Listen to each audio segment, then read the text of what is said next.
Hi Anushka, thank you so much for joining us today at ASAP Connect. I want to begin by asking you to tell us a little bit about the festival concept for Colomboscope 2021, which is taken from a poem by Cecilia Vicuña, Language is Migrant.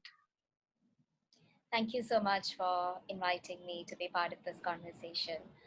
The title of the festival, this edition of the festival, Language is Migrant, draws from Cecilia Vicuña's poem-manifesto of the same name, and the poem clearly elaborates on the idea that movement and circulation is primordial to all life forms. And from there, we started thinking about linguistic codes and how they have developed and evolved over time in conversation with each other, perhaps before we codified language the way we do today.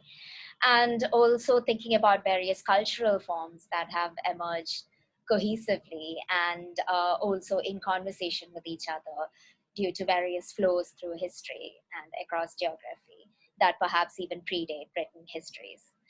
And for instance, at the festival, it's been really important to us to also focus on listening, hearing, and sharing as an integral part of how we're exploring the concept, and also creating various spaces um, that would provide instances where such exchanges can occur. And also, it's been really compelling to think about the concept from the context of Sri Lanka, which is such intense proximity to narratives of migration and also language-based politics.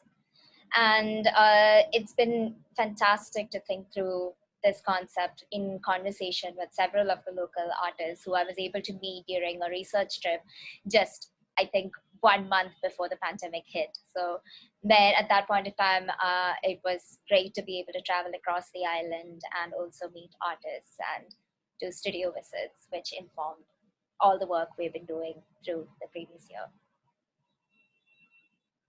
I want to I find it interesting that you mentioned you did this research trip just at the cusp of the pandemic hitting this region of the world. And could you tell us a little bit about some of the works that people will find within the folds of this beautiful concept? Absolutely. So within the festival framework, while we are exploring cultural forms, as I said earlier, we're also interested in thinking about various uh, forms, existences that have been denied both history and futurity, and that have endured through the flows of time, and also are constantly, because at the rate at which politics especially is rapidly shifting in our part of the world and perhaps in many parts of the world, it's also been interesting to think about contemporary instances of marginalized existences, and thinking about the future of language as well from that point of view, and present possibilities for radical forms of expressions and rebellious narratives that can emerge in partially remembered fragments of a language that perhaps they lost on a journey across an ocean. Mm. So there are various forms by which this is kind of coming through. And especially, it's been interesting to go back to Sri Lanka for me because I did a residency in Sri Lanka in 2015, where I stayed there for about 2 months and engaged with several cultural figures in the island. And also, I was able to come across many practices and kind of understand the history and the context also as far as one can from the outside. And since then, I've been consistently working with Sri Lankan artists as part of several of my projects. So it's been very, very rewarding to go back and in conversation with the Colomboscope team. It's been great to kind of work on this festival. And could you tell us a little bit about some of the works that, from the sort of long association that you've had with Sri Lanka now, that you'll be presenting as part of the festival? Yes. As part of the festival, for instance, we from among the local artists, we are looking at collaborations as well. with international artists. We are in conversation with the Spanish artist Dora Garcia to bring her ongoing project, the Hearing Voices Cafe, which has traveled to many parts of the world, which draws from the idea of voice hearing and traditional role of voice hearers in many contexts, including South Asia, and looking at the possibility of sharing and as a space for, she's very particular to not use the word therapy, but also the cathartic effects that are possible through such exchanges, where we will invite various performers to engage with the concept and also specific sessions that she has planned during the duration of the festival, and also speakers, writers, poets will be invited to be in conversation with the visitors to the cafe, which is also at a very interesting location in a public park in Colombo, and is outdoor and accessible in that sense. So we are hoping that lots of passerbys can also stop by, contribute to discussions before they move on. And we're also hoping to facilitate screenings and talks as well at this space. So this is a very special project that we've been working on. And locally, we've also been working with an artist, Rupa Neithan, who conflates the skin with the landscape, especially considering the post-war context of Sri Lanka, looking at the scars of the land and the scars of the skin. And also when looking at landscape, he's especially interested in communication wires that crisscross and cut through the language and order it in a certain way, also reflecting upon certain infrastructural changes that have unfolded in Sri Lanka in the post-war context, with rapid rise of roads and bridges and telecommunications facilities, and quite critical of that in a way as well, as if they're overriding an underbelly of trauma in many ways. And then regionally, we are looking at Palash Bhattacharjee work, who is a Bangladeshi artist, and his work is interested in the specific dialect that is spoken in Chittagong, where he's from, and how the dialect has evolved through various influences brought by the river Karnafuli that flows through it.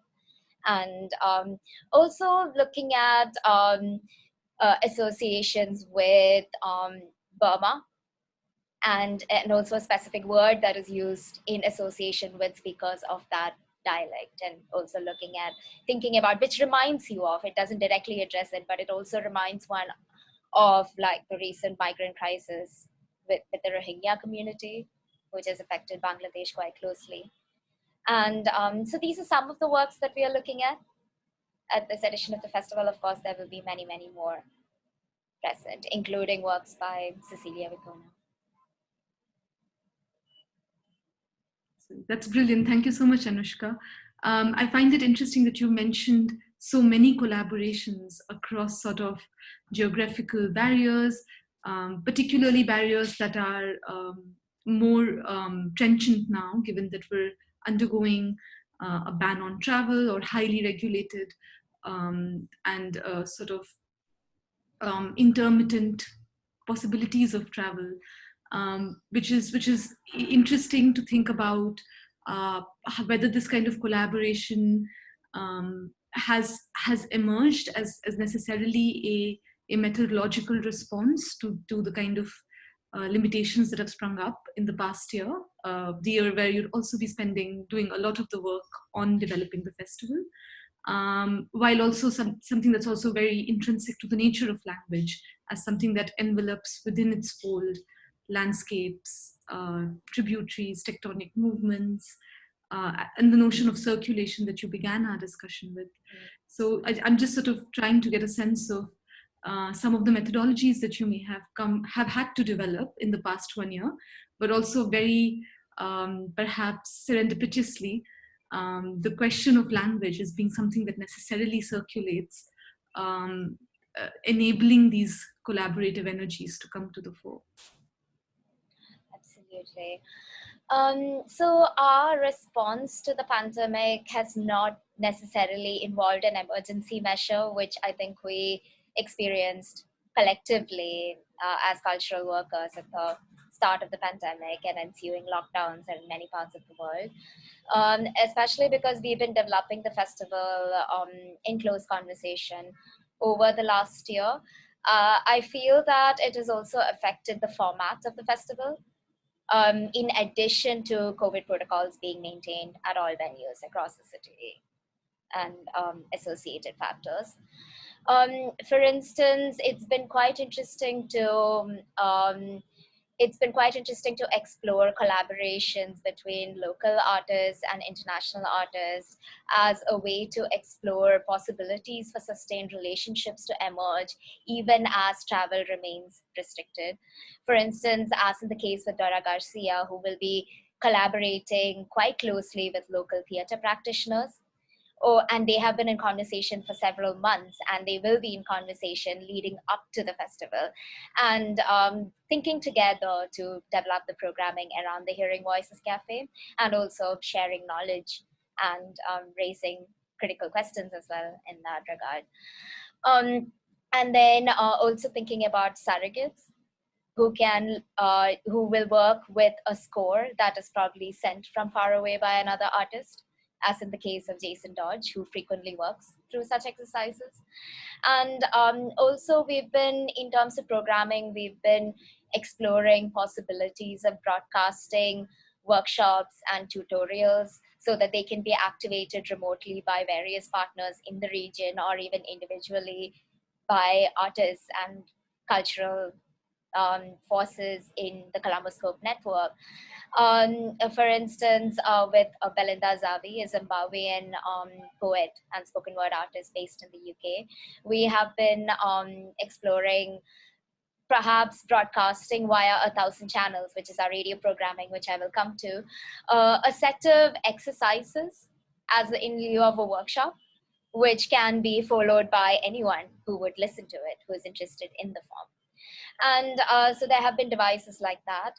And also, again, coming to the radio programming as a way to engage with friends of the festival and other institutions and individuals who are part of our network, who might have otherwise perhaps visited the festival if it were not for the pandemic, to engage with the ideas and the concepts that are being explored through the festival from a distance, by working with Saima Tariq, whose radio initiative, 1,000 Channels, will be broadcasting artist conversations, artistic commissions for radio, and sonic narratives, and several music, and several other poetry readings, and many other elements like that.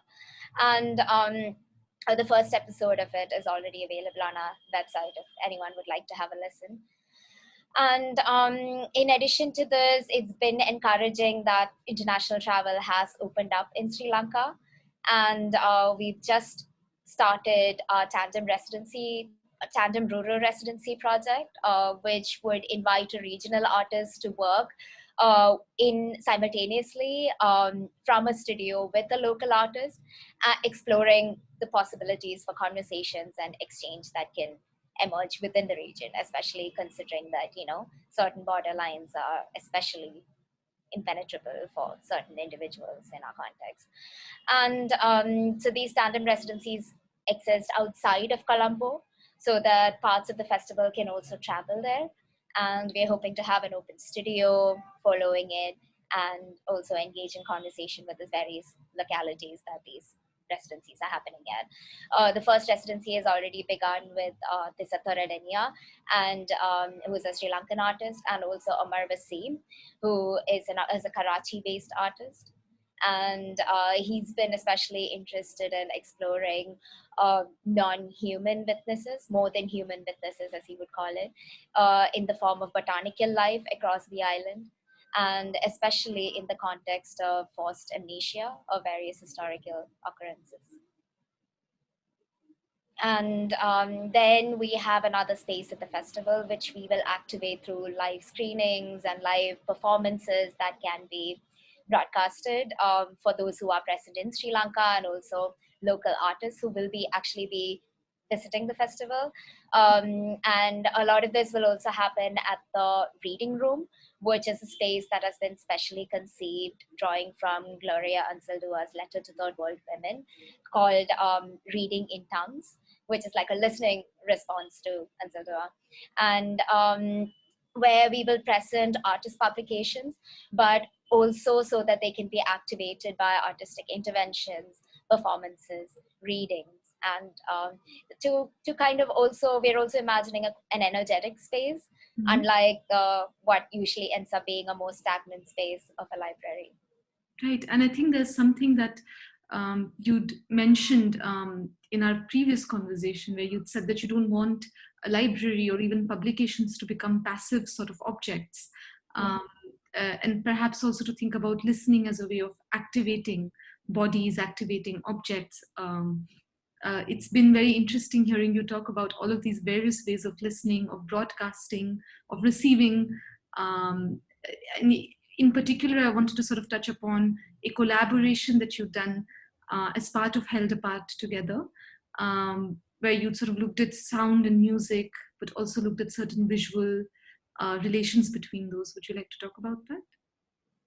Yes, Held Apart Together was a series of projects developed with the Colomboscope team in close conversation between everyone, where we reached out to various cultural actors in our network, including artists, and also worked on commissions with artists as well as part of this digital program, to sustain primary acts of reading and conversation and exchange when such possibilities seemed remote and almost very far away at that point of time. And as part of this, we commissioned sonic interventions by Hania Lutufi, who is a Sri Lanka-based artist. And we've also been exploring the digital medium through through conversations with Muvindu Binoy, who is a Sri Lankan artist who's interested in digital culture especially.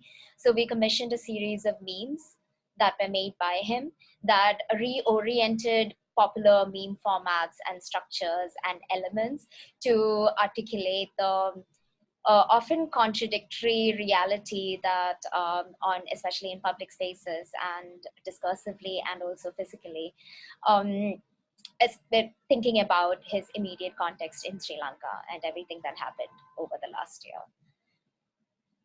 So, and also another pandemic-related exercise that, I wouldn't call it an exercise, but it was deeply meaningful exchange that we're very happy about has been our collaboration with our friends at Chobi Mela, with whom we were in regular contact and exchanging strategies, and also thinking about what do we do with the regional art festival in a time like this, which punctuated, I would say, in the exhibition Anatomies of Tongues, which was an excerpt from Colomboscope that previewed 4 artistic presentations that would be present at the festival in Dhaka, Bangladesh.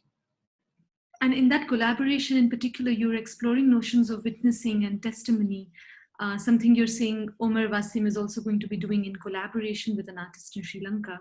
So could you talk to me a little bit about what, why that has been of interest, this concept of witnessing and testimony within the fold of language as migrant?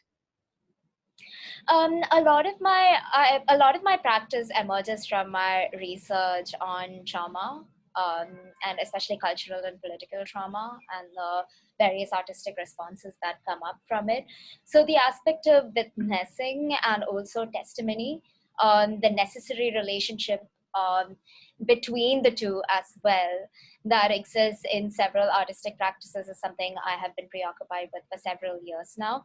And it is also part of our exploration through Colomboscope Language as Migrant, which, and of course, Amar Wasim's project is directly responding to that aspect that we're exploring through the festival. And also thinking about testimony in the context of the legal framework, and how certain understandings of the often contentious relationship between truth and testimony, especially when thinking about how pliable memory can be, especially when one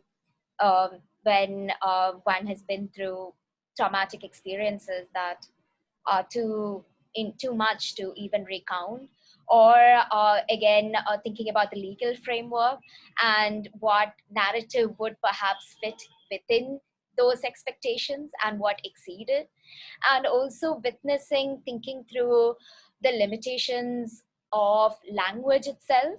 When we think about, also this draws from a lot of my psychoanalytic reading as well, and thinking about the subreal and the real, and what falls within the ordered framework of language and what exceeds its capacity, and thinking about various forms such as poetry or abstract expressions that can articulate what language, spoken language or written language, may not necessarily accommodate.